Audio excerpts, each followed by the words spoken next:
మీ కుడి చేయ చాపి బిడ్డను ఆశీర్వదించండి, ప్రార్థించండి. ప్రేమ కలిగిన మా మహాపరిశుద్ధ పరమ తండ్రి, మమ్మల్ని మిక్కిలిగా ప్రేమించిన మా కన్న తండ్రి, ఈ ప్రత్యేకమైన సమయంలో మా ప్రియులు ఆ తాడిచెర్ల తండ్రి గారిని బట్టి, వారి సతీమణి మా సోదరి శ్రీదేవి గారిని బట్టి ప్రార్థన చేస్తున్నాను. ఆ దంపతులను ప్రేమించి ఇచ్చిన సంతానం కొరకు వందనాలు. వారి యొక్క పెద్ద కుమార్తె సాహితీకి ఇచ్చిన భర్త రమేష్ గారిని బట్టి, వారికి ఇచ్చిన సంతానమును బట్టి ప్రార్థిస్తున్నాను. చిన్న కుమార్తె సౌభాగ్యవతి కుమార్తె యాహ్మీని బట్టి మీ సన్నిధిలో ప్రార్థన చేస్తున్నాను. అలాగే ఈ ఆచరణ వేమవరం గ్రామ కాపురస్తులు సిద్ధాంత సుబ్బయ్య గారిని బట్టి, అలాగే పార్వతి గారిని బట్టి ప్రార్థిస్తూ ఆ దంపతులకు మీరు ఇచ్చిన విజయను బట్టి ప్రార్థిస్తున్నాం. 2024 సంవత్సరం నెల 17వ తారీఖు ఉదయకాలం విజయని పెళ్లి కుమారుడిగా సిద్ధపరిచాం. మళ్ళీ ఈ ఉదయకాల సమయంలో యాహ్మీని కూడా పెళ్లి కుమార్తెగా సిద్ధపరుస్తూ ఉండగా సహాయం చేయండి. యాహ్మీని విజయ్కిచ్చి వివాహం చేయాలని ఉభయ కుటుంబాలు, పెద్దలు, సంఘ పరిశుద్ధులు, దేవుని సేవకులు, పెద్దలందరూ నిర్ణయించి ఉండగా దానికి ముందుగా అనగా ఈ నెల 18వ తారీఖున జరగనున్న వివాహానికి ముందుగా పెళ్లి కుమార్తెగా యాహ్మీని సిద్ధపరుస్తూ ఉండగా కుమార్తె మీద మీ ఆశీర్వచనములు, మీ దీవెనలు, మీ అనుగ్రహము కుమార్తె మీద ఉంచండి. మరి ముఖ్యంగా ఈ సమయంలో ఈ పరిశుద్ధ వివాహానికి ధైర్యంగా నిలబడిన మౌళి గారిని బట్టి, శ్రీదేవి గారిని బట్టి ప్రార్థన చేస్తున్నాం. కుటుంబాన్ని ఏర్పరచుకున్నారు, చీకటి నుండి ఆశ్చర్యకరమైన వెలుగులోనికి పిలిచారు, మీ బిడ్డలుగా వీరిని అంగీకరించారు, మీ సొత్తుగా వీరిని అంగీకరించారు. ఈరోజు ఈ పక్షంగా నిలబడి కుమార్తె వివాహాన్ని ఈ రీతిగా నీ నామంలో జరిగిస్తూ ఉండగా కుటుంబానికి తోడుగా ఉండి మీరు వారిని ఆశీర్వదించండి. ఇవన్నీ కూడా వెలుగు సంబంధించిన కార్యాలు తండ్రి, వెలుగు సంబంధ కార్యం కనుక చీకటి కార్యాలు కాదు, వారిని వెలుగు సంబంధులుగా చేసుకున్నాం. వెలుగు సంబంధమైన కార్యాలు చేయడానికి వారి జీవితాల్లో మీరు కృపను చూపినందుకై వందనాలు, స్తోత్రాలు. వచ్చిన సంఘ పరిశుద్ధులను బట్టి, కుటుంబ రక్త సంబంధులు, బంధుమిత్రులు ఎవరైతే ఉన్నారో వారందరినీ జ్ఞాపకం చేసుకోమని ప్రత్యేకంగా ప్రార్థన చేస్తూ పెద్దలందరూ ఆశీర్వదిస్తుండగా దీవించండి. కుమార్తె మీద తైలం ఉంచి అభిషేకించి ప్రార్థన చేస్తుండగా మీ మెండైన దీవెన కలుగు చేయమని కోరుకుంటూ వందనాలు, స్తోత్రాలు చెల్లించుకుంటూ యేసు నామమున ప్రార్థించి వేడుకొనుచున్నాం తండ్రి. ఆమేన్.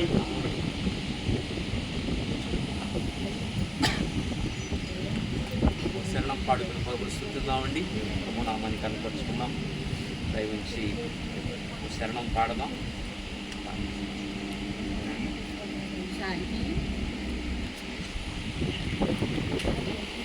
పరిశుద్ధాన్ని మాట్లాడుతున్నాం. తగ్గించండి, ఫ్యాన్ తగ్గించండి. అచ్చా ఇలా పరిశుద్ధ పరిశుద్ధ ప్రభువా వరదూతలైన వర్ణింపగలరా, వరదూతలైన వరదూతలైన వరదూతలైన వర్ణింపగలరా. పరిశుద్ధ పరిశుద్ధ పరమాత్మరూఢ పరుషమ బల బుద్ధి నీతి ప్రభావ నిరూపమ బల బుద్ధి నిరూపమ బల బుద్ధి నిరూపమ బల బుద్ధి నీతి ప్రభావ పరిశుద్ధ తనయుడ నరరూపదారుడ పరిశుద్ధ తనయుడ నరరూపదారుడ నరులను రక్షించు కరుణా సముద్ర నరులను రక్షించు నరులను రక్షించు నరులను రక్షించు కరుణా సముద్ర పరిశుద్ధ మౌనాత్మ పరమోయుడునాత్మ పరిశుద్ధ మౌనాత్మ పరమోయుడునాత్మ పరమానంద ప్రేమ భక్తుల గిడుమా పరమానంద ప్రేమ పరమానంద ప్రేమ పరమానంద ప్రేమ భక్తుల గిడుమా జనక కుమారాత్మ దేవా జనక కుమారాత్మ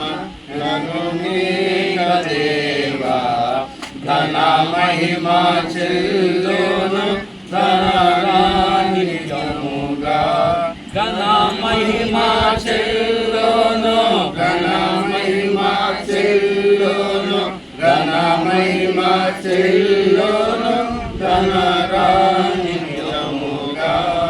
పరిశుద్ధ పరిశుద్ధ పరిశుద్ధ ప్రభువా పరదూతలైనా నింపగలరా. మంచిదండి. ఈ సందర్భంగా దేవుని వాక్యాన్ని కొన్ని మాటలు మనం జ్ఞాపకం చేస్తున్నాం. మరి ఈ సమయంలో మన మధ్యలో దైవజనులు అరుణ్ కుమార్ గారు ఉన్నారు. చిన్న ప్రార్థన చేస్తారు. అందరం కళ్ళు మూసుకుంటే అరుణ్ కుమార్ గారు ప్రార్థన చేస్తారు. అరుణ్ కుమార్ గారు పాస్టర్ గారు పడుకుంటున్నారండి. పరిశుద్ధుడైన మా తండ్రి, నీ ఘనమైన నామాన్ని బట్టి నీకు స్తుతులు స్తోత్రాలు వందనాలు చెల్లిస్తూ ఉన్నాను. నిత్యము దోతల చేత 24 పెద్దల చేత 4 చెవుల చేత షరూబులతో కెరూబులతో గాన ప్రతిగానాల చేత పరిశుద్ధుడు పరిశుద్ధుడు అని కొనియాడబడుతున్న నా గొప్ప దేవుడా, నా కన్న తండ్రి, నీకు స్తోత్రాలు ప్రభా. ఈ యొక్క తండ్రి ఉదయకాల సమయం మందు మీ బిడ్డలుగా సంఘముగా కుటుంబాలుగా చేరి మీ పాదాలు పట్టుకోవడానికి మీరు అందించిన గొప్ప ఆధిక్యతను బట్టి నీకు వందనాలు ప్రభా. మరి ముఖ్యంగా మరి రోజు మేము అందరం కూడుకున్న సందర్భాన్ని బట్టి ప్రత్యేకంగా ప్రార్థన చేస్తున్నాం ప్రభా. మరి ఆయన అనాది కాలంలోనే నీ కుమార్తె జాహ్నవి వివాహాన్ని ప్రభా మీరు నిశ్చయించి మరి ఈరోజు ఆయన మరి పెండ్లి కుమార్తెగా ఆయన సిద్ధపాటు చేయడానికి మీరు ఇచ్చిన గొప్ప ఆధిక్యతను బట్టి నీకు వందనాలు. మరి ఈ పెండ్లి కుమార్తెగా సిద్ధపాటు అయిన నీ కుమార్తెను మరి నీ కృపలో నీ దయలో వర్ధిల్లింప చేయండి. మరి నీ బిడ్డను చూసినప్పుడు మేము కూడా ఆయన నీ యొక్క వరుడుగా ఉన్న నీ కొరకు ఎదురు చూచే ఒక మంచి వధువుగా సిద్ధపడాలని మరొకసారి ఈ యొక్క పెళ్లి కుమార్తె యొక్క ఆయన కార్యక్రమం ద్వారా మాకు బయలుపరుస్తున్న విధానమును బట్టి నీకు వందనాలు చెల్లిస్తూ ఉన్నాను. మరి ముఖ్యంగా రేపటి దినాన జరిగే వివాహ కార్యక్రమంలో కూడా ముందుగా మీరు ఉండండి. మీరు ఉంటేనే ప్రభా గొప్ప కార్యాలు జరుగుతాయి. నైనా మీ వలనే సమస్తమైన కార్యాలు జరుగుతాయి ప్రభా. మరి ఇంతవరకు నడిపించిన దేవుడవు ఇక ముందు కూడా ఘనమైన రీతిలో మీరు జరిగించండి.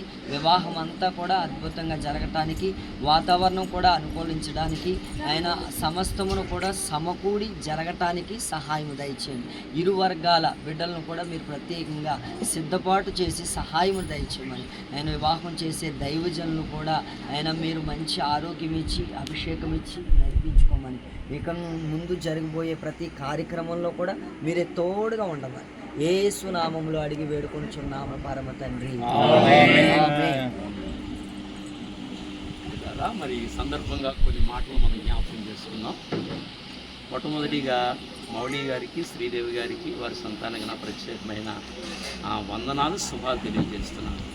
అంతేకాదు మిమ్మల్ని అభినందిస్తున్నాను. కారణం ఏంటంటే పరిశుద్ధ వివాహానికి చాలా ధైర్యంగా నిలబడ్డారు. దేవుడు మిమ్మల్ని పిలిచాడు. చీకట్లో నుండి ఆశ్చర్యకరమైన వెలుగులోకి దేవుడు మిమ్మల్ని పిలిచాడు.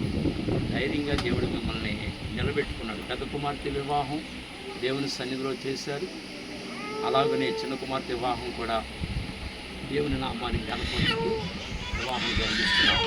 కనుక మిమ్మల్ని మనస్ఫూర్తిగా అభినందిస్తున్నాను. దేవుని సేవకునిగా మిమ్మల్ని దీవిస్తున్నాను కూడా. మరి ఈ సమయంలో కూడి వచ్చిన మిమ్మల్ని అందరినీ కూడా అభినందిస్తున్నాను. ఎందుకో చెప్పనా, మనందరం కూడా ఒక యూనిటీగా ఉండి దేవుని నామాన్ని ఎత్తిపట్టాలి. లోకంలో దేవుణ్ణి ఎవరు ఘనపరచరు. మీకు అర్థమవుతుందా? దేవుణ్ణి ఘనపరచరు. అపవాది దేవుణ్ణి మరుగు చేస్తారు. ఆయన ఎక్కడా వెల్లడి కాకుండా ఆయన నామం ఘనపరచబడకుండా, ఆయన నామం హెచ్చించబడకుండా దేవుణ్ణి మరుగుపరిచి అతను ఘనత పొందుతున్నాడు. నేనే దేవుణ్ణని చెప్పుకుని అతను పూజలు అందుకుంటున్నాడు. అతని మానవులు ఘనపరుస్తున్నారు. కానీ దేవుణ్ణి ఎరిగిన మనమందరం ఏం చేయాలి చెప్పండి? మన తండ్రిని ఎత్తి పట్టుకోవాలి, ఘనపరచాలి. ఆయన నా తండ్రి అని ఘనపరచాలి. వివాహ కార్యక్రమాలు చేసినా, ఏ కార్యక్రమం చేసినా ప్రభు నామంలో చేస్తూ మన తండ్రిని మనం ఘనపరచాలి, మన తండ్రిని మనం ఎత్తి పట్టాలి. అలా దేవుణ్ణి ఎప్పుడు మనం ఘనపరిచే వారంగా ఉండాలి. అంచేత మనందరం కూడా ఒక సంఘముగా, ఒక యూనిటీగా ఉండి దేవుణ్ణి ఏం చేయగలుగుతున్నాం? ఇప్పుడు ఈ గ్రామంలో దేవుణ్ణి ఘనపరుస్తున్నాం, దేవుని హెచ్చిస్తున్నాం. ఒక యూనిటీగా మనం ఉండాలి. దేవుని కార్యాలు కలిసికట్టుగా చేసి దేవుని మన తండ్రిని హెచ్చించాలి. మనం ఎక్కడ ఏ కార్యం జరిగినా, ఎవరింటి ఏ శుభకార్యం జరిగినా, లేకపోతే ఏ కార్యం జరిగినా మనమందరం అక్కడ వాలాలి, దేవుని ఘనపరచాలి. అలాగే దేవుడు హెచ్చించబడాలి. ఈనాడు మన సంఘం ద్వారా అనేక స్థలాల్లో దేవుడు హెచ్చించబడుతున్నాడు, దేవుడు ఘనపరచబడుతున్నాడు. మొన్న 13వ తారీఖు వివాహం జరిగింది వేంపాడులో, నడి రోడ్డు పక్కనే మెయిన్ స్ట్రీట్లో వివాహం జరిగింది. దేవుడి నామం ఘనపరచబడింది. అందరూ ఆనందించారు. వివాహం చాలా బాగా చేశారండి, ఆనందించారు, సంతోషించారు. పెద్దలందరూ వచ్చి భోజనం చేసి వెళ్ళారు. దేవుడు నామం హెచ్చించబడింది. అలా ప్రతి చోట మన దేవుని నామం ఏం చేయాలండి? ఘనపరచబడాలి, హెచ్చించబడాలి. అంచేతనే ఇలా మనందరం దేవుని కార్యాలు చేస్తున్నాం కనుక మిమ్మల్ని అందరినీ కూడా అభినందిస్తున్నాం. దేవుని కొరకు ధైర్యంగా నిలబడుతున్నారు కనుక మిమ్మల్ని అభినందిస్తున్నాం. ఏమండి, దేవుని ఆరాధిస్తూ, దేవుని సేవిస్తూ, ఆదివారం వచ్చి మందిరాల్లో పాలుపొంపులు పొందుతూ ఇలాంటి కార్యాలు వచ్చినప్పుడు బంధువులకి జడిసి, చుట్టాలకు జడిసి, ఇరుగు పొరుగు వారికి జడిసి ఇలాంటి కార్యాలు వచ్చినప్పుడు సైడ్ అయిపోతూ ఉంటారు. చాలా సంఘాలు ఇదే జరుగుతుంది. ధైర్యం సరిపోక సైడ్ అయిపోతున్నారు. అలా మనం సైడ్ కాకూడదు. దేవుని నామాన్ని కనపరచాలి. నిందలు రావచ్చు, అవమానాలు రావచ్చు. మన ప్రభువునే లోకం త్రోసివేసింది. మన ప్రభువునే లోకం ఎరగలేదు, మనల్ని కూడా ఎరగదు, మన కార్యాలను కూడా ఎరగదు లోకం. అంచేత ఎరిగిన మన దేవుని ఏం చేయాలి? కనపరచాలి. అన్ని విషయాల్లో మనస్ఫూర్తిగా త్రికరణ శుద్ధితో మన ప్రభుని ఎత్తి పట్టాలి, ప్రభుని స్తుతించాలి. మీ కొరకు, నా కొరకు తన ప్రాణాన్ని దారిపోసారు ఆయన. కాబట్టి అందుచేత ఆయన మనం హెచ్చించే వారంగా ఉండాలి, ఆయన కనపరిచే వారంగా ఉండాలని దేవుని వాక్యం మనకి తెలియజేస్తుంది. మంచిదండి. ఇర్మియా గ్రంథం 29వ అధ్యాయం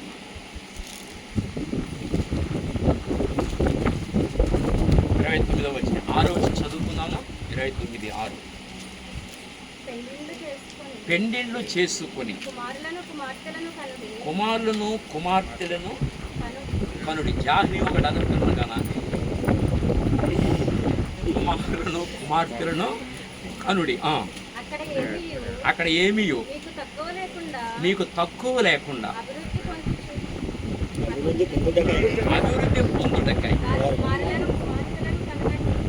వారు కుమారులను కుమార్తెలను కనునట్లు మీ కుమారులకు పెండెండ్లు చేయుడి, మీ కుమార్తెలకు పురుషులను సంపాదించుడి. మీ కుమార్తెలకు ఎవరు సంపాదించుడి? పురుషులను సంపాదించుడి అని దేవుని వాక్యం మనకి తెలియజేస్తుంది. పెండెండ్లు చెయ్యండి అని దేవుని వాక్యం మనకి కనుక మీ కుమార్తెలకు పురుషులను ఏం చేయాలి?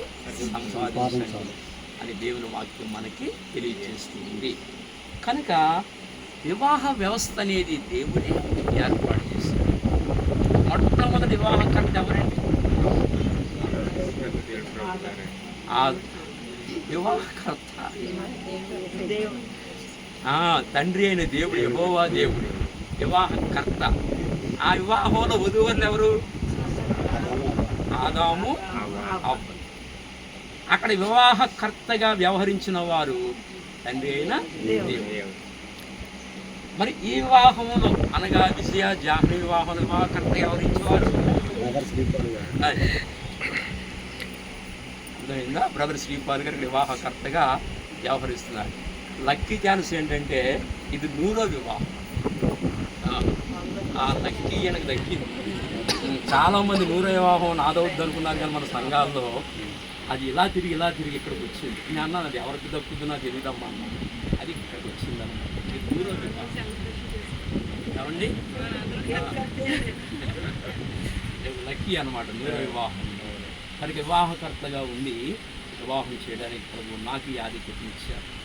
ఎన్నిక లేని వాడిని నన్ను, ఆజ్ఞ ఏ యోగ్యత లేని నన్ను వివాహాలు చేయడానికి ప్రభు కృప చూపారు. ఏమండి, నా వివాహ రిజిస్టర్ చూసుకుంటే ఇన్ని వివాహాలు చేశానా అనుకున్నా, ఇన్ని వివాహాలు చేశానా అనుకున్నా.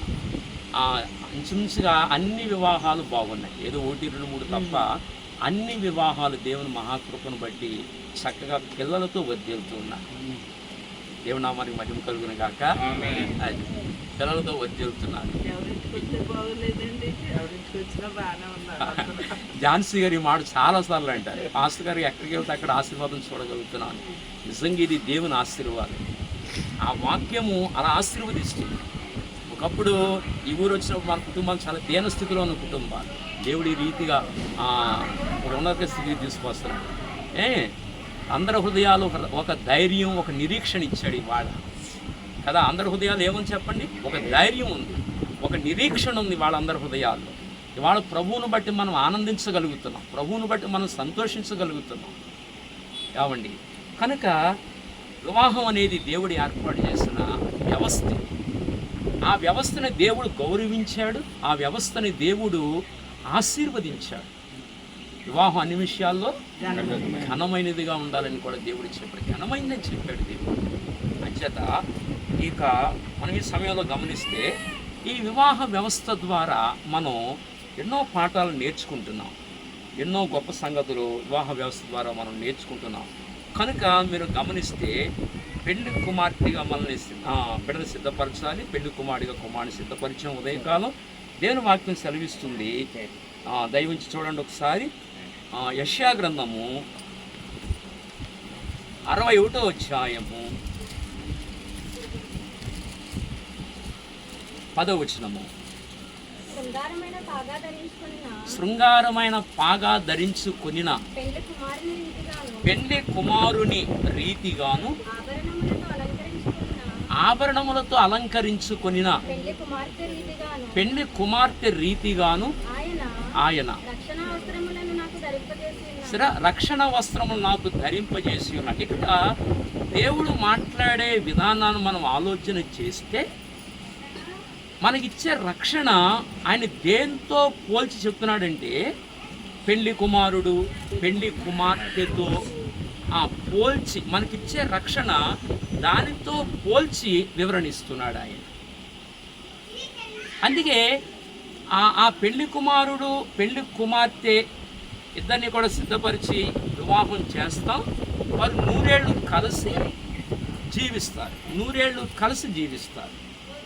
అలాగున మనలో ఉన్న ఆత్మలు చెప్పండి, యేసు ప్రభు అయిన మరి పెళ్లి కుమారుని పెళ్ళాడి యుగయుగాలు ఆయనతో కలిసి జీవించాలి, ఆయనతో కలిసి జీవించాలి యుగయుగాలు. అందుకే దేవుని వాక్యం చెబుతుంది, ఈ గొప్ప మాట మనకు చెబుతుంది. ప్రకటన గ్రంథం 21వ అధ్యాయం 3వ వచనము.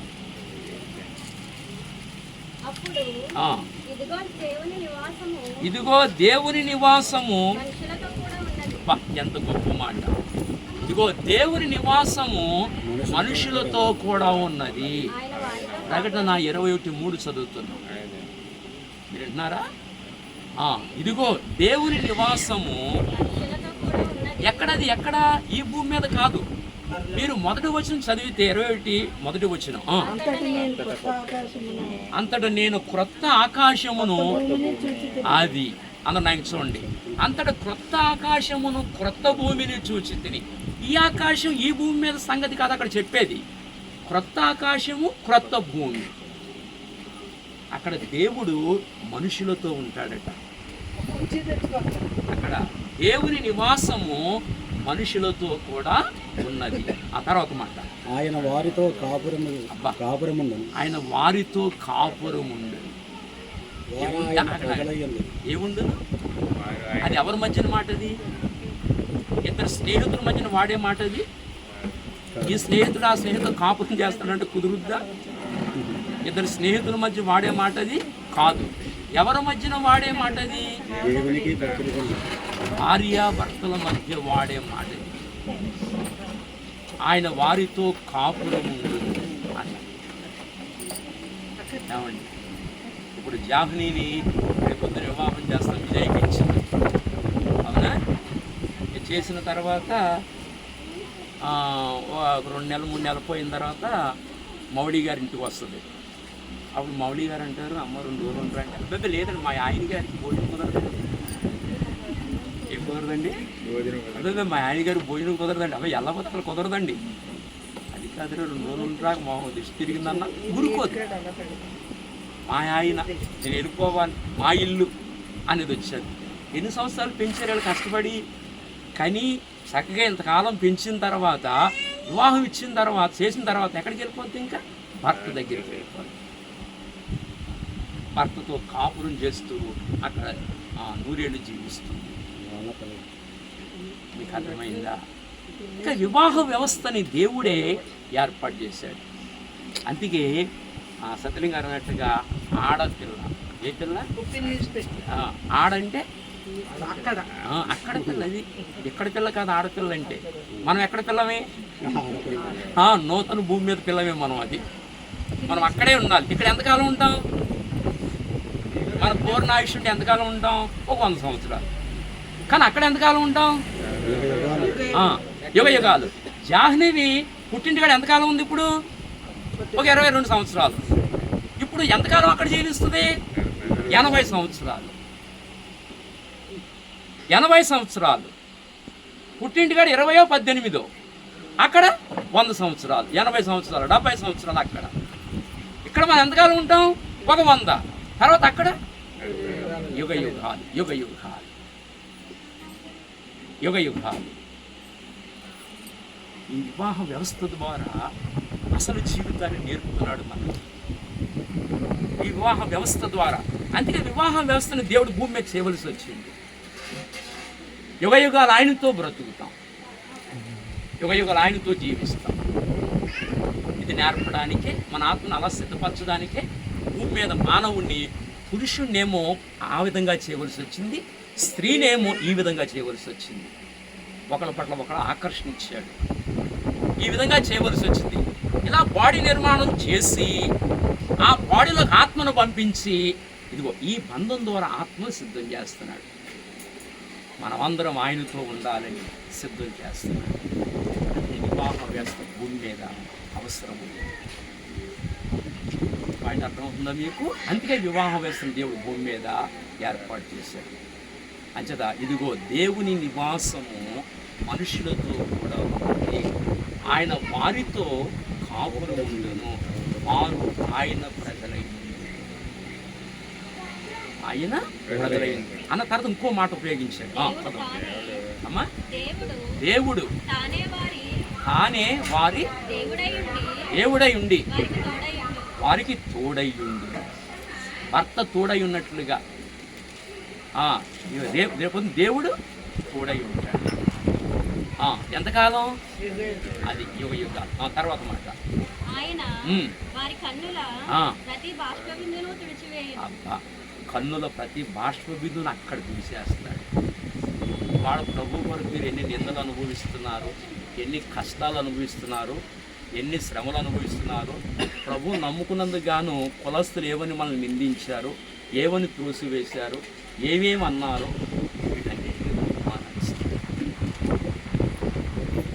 ఇస్తాడు. బహుమానాలు ఇస్తాడు మనందరికీ. అయ్యా వింటున్నారా? వారి కన్నుల ప్రతి బాష్ప బిందువును తుడిచివేయి. తర్వాత అది అక్కడ ఏమున్నది? ఇక మరణం ఇక ఉండదు. చూడండి, ఇక మరణం ఉండదట. అన్నటికీ మరణం ఉండదు అక్కడ. కారణం ఎందుకని? మన మరణాన్ని ఆయన కృంగి వేశాడు. వినాలి, మన మరణాన్ని, దేవుడికి మరణం ఉంటుందా? మరణం ఉండదు. దేవుడు మరణించాలంటే ఈ మట్టి దేహంలోకి రావాలి. అందుకే పరమాత్ముడు యేసుక్రీస్తు అని పేరు పెట్టుకుని పరమాత్ముడు నరవతారమెత్తి లోకములోనికి వచ్చి మన కొరకు మనం చేసిన పాపములన్నింటికి ఆయన సిలువలో బలియాగమై, మీరు నేను చేసిన పాపాలకి, నా చేతుల్లో నేను చేసిన పాపాలకి ఎవరు పదవల నా స్థానాన్ని యేసు ప్రభు తీసుకున్నారు. నేను చేతితో చేసిన పాపాలకి ఆయన చేతుల్లో మేకులు కొట్టబడ్డాయి. నేను చెడు ఆలోచనలకి నా స్థానం ఆయన తీసుకున్నాడు. తల మీద ముట్టకి కాళ్ళతో చెడు నడకలకి ఆయన కాళ్ళలో మేకులు కొట్టబడ్డాయి. అది నేను చేసిన పాపానికి శిక్ష ఆయన అనుభవించాడు. లోకంలో 33 కోట్ల దేవతలున్న ఏ దేవత కూడా మన పాపం అనుభవించలా, మన శిక్ష అనుభవించలా. న్యాయంగా ఆలోచించాలి విషయాలు. మన శిక్ష ఎవరు అనుభవించలా. నా స్థానంలో నా ప్రభు కలిగాడు. ఈ పంత నాగటి చాలవలి దున్నబడింది.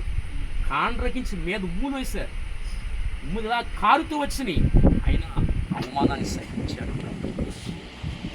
అందరూ కాండ్రకించి ముఖం మీద చూశారండి. ముఖం మీద కాండ్రకించి ముఖం మీద చూశారు. ఉమ్ము ఇలా కారుతూ ఉంది కానీ దూషించలేదు వాళ్ళు. నా స్థానాన్ని భరించాడు, నీ స్థానాన్ని భరించాడు, నీ శిక్ష నా శిక్ష అనుభవించాడు. నీకు అర్థమవుతుందా? మన శిక్ష అంతా ఆయన భరించాడు. అంతేకాదు, పాపానికి వచ్చే జీతం అగ్నిగుండం నిత్య మరణం. ఆయన మరణించి నా మరణాన్ని కొట్టివేశాడంటే ఎన్నడికి నీకు మరణం లేకుండా చేస్తానని మన మరణాన్ని కొట్టివేశాడు. అందుకే నూతన భూమి మీదకి మరణము లేదు, ఏమి లేదు. ఈ భూమి మీద మన మరణాన్ని కొట్టివేసి మనకు రక్షణ ఇచ్చి, మన మరణాన్ని కొట్టివేసి మనకి జీవాన్నిచ్చి, యుగయుగాలు బ్రతుకు అన్న నిత్య జీవాన్ని మనకిచ్చి అక్కడ తీసుకెళ్ళి పెళ్ళాడి యుగయుగాలు ఆయనతో ఉండబోతున్నాం. ఎంత గొప్ప ధన్యత ఇది, ఎంత గొప్ప ధన్యత ఇది. అది మన ప్రభువుని బట్టి మనం ఏం చేస్తున్నాం? ఆనందిస్తున్నాం. పెళ్లి కుమారుడిని యేసు ప్రభువుని మనం ఏం చేస్తున్నాం? ఆనందిస్తున్నాం. అర్థమవుతుందా? అలాగే యెషయా గ్రంథం 62వ అధ్యాయం 5వ వచనం 3వ నుంచి చదువుతారా? పెళ్లి కుమారుడు పెళ్లి కూతురుని చూసి సంతోషించినట్లు నీ దేవుడు ఏంటన్నమాట? పెళ్లి కుమారుడు పెళ్లి కూతురుని చూసి సంతోషించినట్టు. అవునా? పెళ్లి కుమారుడు పెళ్లి కూతురుని చూసి సంతోషించినట్టు. భాస్కర్ చూసి చాలా సంతోషమైంది. ఎవరు నవ్వారు ఇక్కడ? సత్యనారాయణ గారు ఝాన్సీ గారిని చూసి.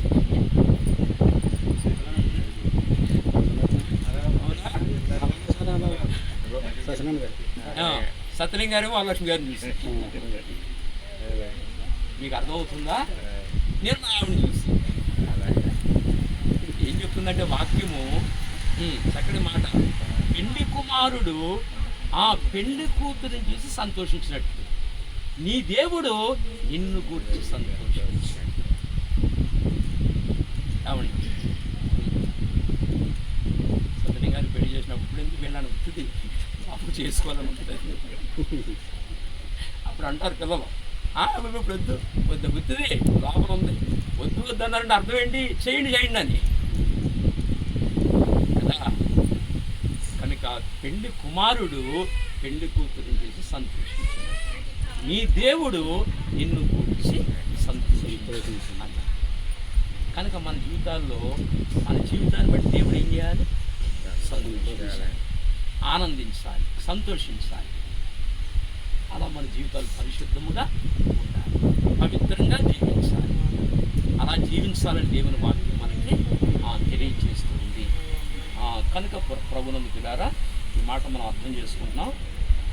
దయవుంచి మరి ఎంత అద్భుతమైన వివాహ వ్యవస్థను దేవుడు ఏర్పాటు చేసి, ఈ వివాహ వ్యవస్థలో నిజంగా కూడా జాహ్నవి విజయ దేవుడు ఏర్పడిన వివాహ వ్యవస్థలోకి వాళ్ళు వచ్చారు. కనుక మరి జాహ్నవి అత్తలు చాలా దూరం. మేము 4 బస్సులు మారి ఇక్కడికి వచ్చాం. చాలా దూరం కదా కావండి. కనుక ఉన్నతంగా దేవుడు ఊళ్ళోనే చక్కగా ఏర్పాటు చేశారు. ఇద్దరు కూడా ఒకే సంఘ సభ్యులు రావడం చాలా ధన్యత. ఇది ఏమండి ఒక పునాదిలో ఉండడం చాలా ధన్యత. ఇది అందరికీ దక్కట్లేదు, ఇది భాగ్యం. ఇది కొందరికీ దక్కుతుంది. ఇది ఆ లక్కీ వెలుసులో వీళ్ళిద్దరూ ఉన్నారు. ఎక్కడి నుంచి బయట నుంచి రాకుండా బయటికి వెళ్లకుండా విజయ్ కూడా అద్భుతమైన రీతిలో ఒక సత్యబోధలో వారు ఉండడానికి దేవుడు చూపించారు. ఆ గొప్ప భాగ్యం వారికి దక్కిందన్న వాస్తవాన్ని మనం స్పష్టంగా జరగాలంటే వారికి తెలియజేస్తుంది. కనుక ప్రభునందుకున్నారా, ఈ యొక్క పెళ్లి కుమార్తె చేసిన రోజుని ఈ తతంగం అంతా ఎందుకు చేస్తామంటే ఇది ఒక అద్భుతమైన విషయాన్ని మనకి తెలియజేస్తూ ఉంది. దైవం చూడండి, మన దాకా చదివాం కదా, యెషయా 61:10 చెప్పినట్లుగా చూడండి, ఒకసారి మాట చదవండి. 61:10 చెప్పినట్లుగా ధరించుకొనిన పెళ్లి కుమారుని రీతిగాను ఆభరణములతో అలంకరించుకొనిన పెళ్లి కుమార్తె రీతిగాను అది రక్షణ వస్త్రములను నాకు ధరింపజేసి. ఏ వస్త్రాలు? పెళ్లి కుమార్తెకు ఆభరణాలు పెడతాం, అలాగనే తెల్లటి వస్త్రాలు మనం కడతాం. ఈ తెల్లటి వస్త్రాలు దేని తెలియజేస్తున్నాయంటే పరిశుద్ధతని తెలియజేస్తాయి. దేని తెలియజేస్తున్నాయి? పరిశుద్ధతని తెలియజేస్తున్నాయి. కనుక పెళ్లి కుమార్తెగా సిద్ధపరిచిన రోజుని ఈ తెల్లటి బట్టలు ఎందుకు కడతామంటే పెళ్లి కుమారుని వివాహం ఆడటానికి అర్హురాలు అవుతుందని తెలియచేయడానికి ఈ వస్త్రాలు మనం ధరింపచేస్తాం. అందుకే ఈ మాట మనకు అదే తెలియజేస్తాం. ఎంత చదివాం కదా, మరోసారి చదువుకుందాం. ప్రకటన గ్రంథం 3వ అధ్యాయము 4వ వచనం. అయితే తమ వస్త్రములను అపవిత్రపరుచుకొనని కొందరు సార్దీసులో నీ యొద్ద ఉన్నారు. వారు అర్హులు కనుక తెల్లని వస్త్రములు ధరించుకొని, అది తెల్లని వస్త్రాలు ధరించుకున్న వారు ఆయనతో సంచరించడానికి అర్హులై. మాట అర్థమైందా? తెల్లని వస్త్రాలు ధరించుకున్న వారు ఆయనతో సంచరించడానికి, ఆయనతో ఉండడానికి, ఆయనతో యుగయుగాలు జీవించడానికి అర్హులు. ఏంటా తెల్లని వస్త్రాలు అంటే రక్షణ వస్త్రాలు. ఏ వస్త్రాలు? రక్షణ వస్త్రాలు. రక్షణ అంటే అర్థం ఏమిటి? రక్షణ అంటే అర్థం ఏమిటి? యేసు ప్రభువే దేవుడు అని స్పష్టంగా ఎరగాలి. ఆయనలో దైవత్వం ఉందని ఎరగాలి. ఆయన దేవుడు అని ఎరగాలి. ఎరిగి ఏం చేయాలి? మారు మనసు పొందాలి. మారు మనసు పొంది పాప క్షమాపణ కొరకు ఏం తీసుకోవాలి? బాప్తిసం తీసుకోవాలి. అది రక్షణ. ఇంకా అప్పటి నుంచి ఎప్పుడు ఈ లోకాన్ని విడిచిపెట్టినా పరలోకానికి వెళ్తాం. ఆ రక్షణ లేకుండా చనిపోతే అగ్నిగుండానికి వెళ్తాం. దాన్ని రక్షణ అన్నారు. ఆ రక్షణ దేంతో పోల్చాడు? తెల్లటి వస్త్రాలతో. తెల్లటి వస్త్రాల మీద మురుకుందనుకోండి, స్పష్టంగా కనపడుతుంది. స్పష్టంగా కనపడుతుంది. అలా మన జీవితంలో ఏముండకూడదు? మురికి అనేది ఉండకూడదు, పాపం అనేది ఉండకూడదు. ఆ పాపాన్ని శుద్ధి చేయడానికే రక్షకుడిగా, పరిశుద్ధుడిగా దిగొచ్చాడు. అందుకే పరిశుద్ధ రక్తాన్ని పట్టుకొచ్చాడు. ఆ రక్తం ద్వారా మన పాపాలు కడిగి రక్షణ వస్త్రాలు మనకి ఇచ్చాడు. ఆ రక్షణ వస్త్రాలు దేంతో చెప్పాడు మనకి అర్థం కావడానికి? తెల్లటి వస్త్రాలు. తెల్లటి వస్త్రాలతో చెప్పాడు. తెల్లటి వస్త్రాల మీద ఏమాత్రం మురుకున్నా అది మురుకుంది, మచ్చ ఉందని మనకు తెలుస్తుంది. అలా మన జీవితానికి ఏముండకూడదు? మురికి అనేది ఉండకూడదు. అంచేత ప్రభునామంలో మారు మనసు పొందాలి, పాపక్షమాపణ కొరకు బాప్తిసం తీసుకోవాలి. అది రక్షణ. ఆ రక్షణే తెల్లటి వస్త్రాలతో పోల్చాడు. కనుక తెల్లని వస్త్రాలు కలిగిన వారు ఆయనతో సంచరించడానికి అర్హులు. అలాగే ఈ రోజుని భౌతికంగా ఈ లోకరీత్యా ఆలోచన చేస్తే పెళ్ళికూతురు చేస్తాం, చక్కటి తెల్లటి వస్త్రాలు కడతాం. ఎందుకని? రేపు వరుణ్ణి వివాహం ఆడటానికి అర్హురాలు అవుతుంది. అర్హురాలని చెప్పడానికి ఈ తత్వంగా ఉంటుంది. అర్థమైందా? మీకు అందరికీ పెళ్ళికూతురు దగ్గర కట్టారు కదా. ఒకసారి వీళ్ళు వెనక్కి తిప్పి అది జ్ఞాపకం చేసుకోండి. మిమ్మల్ని పెళ్లి కూతురు చేసే సందర్భాలు జ్ఞాపకం చేసుకోండి. అందరూ వచ్చి చక్కగా పెళ్లి కూతురిగా సిద్ధపరిచి ఆ రోజు తెల్లటి బట్టలు కట్టారు. ఎందుకని? వరుణ్ణి వివాహం ఆడటానికి మీకు అర్హత ఇచ్చారు. పెళ్లి కూతురిగా సిద్ధపరిచారు. ముందు సిద్ధపరిచి ఆ తర్వాత వరుడి దగ్గర తీసుకొచ్చి పెళ్లి చేశారు. అలాగ రక్షణ వస్త్రాలు ధరించుకొని రేపు పొద్దున అక్కడికి వెళ్ళి ఆయన్ని వివాహం చేసుకుని యుగయుగాలు ఆయనతో జీవించాలి. ఆ తతంగమే ఈ పెళ్లి వ్యవస్థలో దేవుడు మానవ జాతికి నేర్పుతున్నాడు. అంటే పెళ్లి కూతురుని చేస్తాం, అంటే పెళ్లి కొడుకుని చేస్తాం. మీకు అర్థమవుతుందా? కనుక తెల్లని వస్త్రాలు ధరించుకున్నవారు అనగా రక్షణ వస్త్రాలు ధరించుకున్నవారు ఆయనతో ఉండడానికి అర్హులు. పెళ్లి కూతురిగా సిద్ధపరిచిన తర్వాత వరుని వివాహం ఆడటానికి అర్హురా. అందుకే ఆ అర్హత కొరకే ఇప్పుడు పెళ్లి కూతురిగా మనం సిద్ధపరుస్తున్నాం. కనుక యాహినీని పెళ్లి కుమార్తెగా సిద్ధపరుస్తున్న ఈ సందర్భంలో ఇక్కడికి వచ్చిన వారిలో ఇంకా ఎవరైనా యేసు ప్రభుని అపార్థం చేసుకుని మనకి సంబంధించిన వాడు కాదు అని అపార్థం చేసుకుని యేసు ప్రభుని దూరంగా ఉంచితే గొప్ప నష్టం కలుగుతుంది. అపుత్రస్య గతర్నాస్తి, స్వర్గోయనైతే వచ్చినాయి వచ్చిహ అన్నాడు. అపుత్రస్య, పుత్రుడు లేకపోతే గతి లేదు. గతి అంటే మోక్షం, గతి లేదన్నాడు. పుత్రస్య గతిహ, పుత్రుడు ఉన్నాడా గతి ఉన్నది. ఏ పుత్రుడు? మనకు పుట్టిన పుత్రుడు కాదు, మనం పాపను మనకు పుట్టినవాడు కూడా పాపే అవుతాడు. ఇదిగో పరమపుత్రుడు. ఈ పుత్రుడు హృదయంలో ఉండాలి. ఈ పుత్రుడిని హృదయంలో చేర్చుకోవాలి. ఆయన కాల్చిన రక్తంలో హృదయాన్ని కడుక్కుని రమ్మన్నారు. ఆయన పరిశుద్ధుడు. ఊరికినే వచ్చాడు. ఆయన పరిశుద్ధుడు, ఆయన సత్యవంతుడు, ఆయన పరిశుద్ధుడు. ఆయన కాల్చిన రక్తంలో పాపాలు కడుక్కుని రమ్మని చెప్పాలి. ఊరికినే రాడు. ఆయన పరమ పవిత్రుడు, పాపం ఎరగని పావనమూర్తి. ఆయన లోపలికి రావాలంటే హృదయాన్ని కడుక్కోవాలి, శుద్ధి చేసుకోవాలి. అప్పుడు లోపలికి వస్తాడు. ఏమండి? అందుకనే వేదం చెప్పింది, సర్వ పాపం పరిగణం రక్త పురోక్షణం అవశ్యం అద్రక్తం పరమాత్మేన పుణ్యదాన బలియాగ. సర్వ పాపాలు పరిహరించబడాలంటే పరమాత్ముడు వచ్చి రక్తం చెందించాలి. అందుకే పరమాత్ముడు దిగి వచ్చి రక్తం చెందించాడు. ప్రజాపతి దేవేభ్యం ఆత్మను యజ్ఞం కృత్వా ప్రాయశ్చిత్త అన్నాడు. ప్రాయశ్చిత్తము కొరకు ప్రజాపతి దిగి రావాలి. అంటే ప్రజాపతి దిగి వచ్చాడు. మనందరి కొరకు సిలువలో బలియాగం అయ్యాడు. ఆయన కాచిన రక్తంలో జన్మకర్మ దోషములు కడుక్కుని పరిశుద్ధులు అవ్వాలి. అలా రక్షణ వస్త్రాలు ధరించుకుని ఆయన్ని పెళ్ళాడాలి. ఇప్పుడు పెళ్లి కూతురుగా సిద్ధం చేస్తున్నాం జాహ్నీని. అలా ఈరోజు సిద్ధపడుతుంది. రేపొద్దున వివాహం చేసుకుని విజయతో నూరేళ్ళు బ్రతుకుతుంది.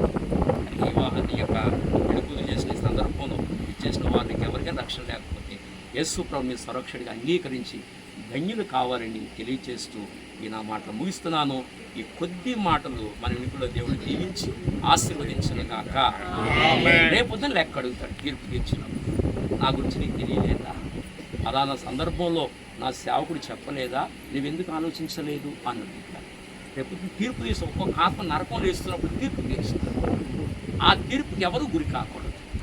భూమి మీద ఉండగానే దాటిపోకుండానే రక్షణ పొందాలి. అందుకే అంటాడు, నీ జీవము ఏ పాటిది, ఎంతలో కనబడతారు అంతలో మాయమవుతారు. భూమి మీద ఉండగానే రక్షణ పొందమన్నారు. అలా రక్షణ పొంది ధన్యులం అవుదాం. కుమార్తెని పెళ్లి కూతురు చేసి ధన్యురాలను చేద్దాం. ఈ కొద్ది మాట దేవుడు దీవించిన గాక. ప్రార్థన చేసుకుందాం. అందరూ కళ్ళు మూసుకునండి, ప్రార్థన చేసుకుందాం. అందరూ కళ్ళు మూసుకుని ప్రార్థన. వీడు సత్యనారాయణ గారు, వేగుల వీర సత్యనారాయణ గారు ప్రార్థన చేస్తారు. అయ్యా ప్రార్థన చేయండి.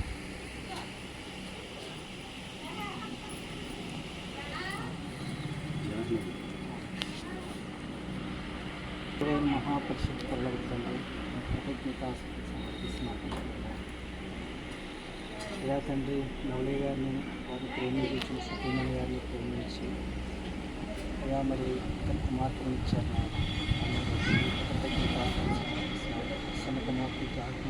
నేను పెళ్లి కుమార్తెగా సిద్ధపరుస్తూ ఉండగా, పెద్దలందరూ ఆశీర్వదిస్తుండగా, మీ మెండైన దీవెనలు, మీ ఆశీర్వచనములు కుమార్తె మీద మెండుగా కుమ్మరించమని కోరుకుంటూ యేసు నామమున ప్రార్థించి వేడుకుంటున్నాము తండ్రి. ఆమేన్.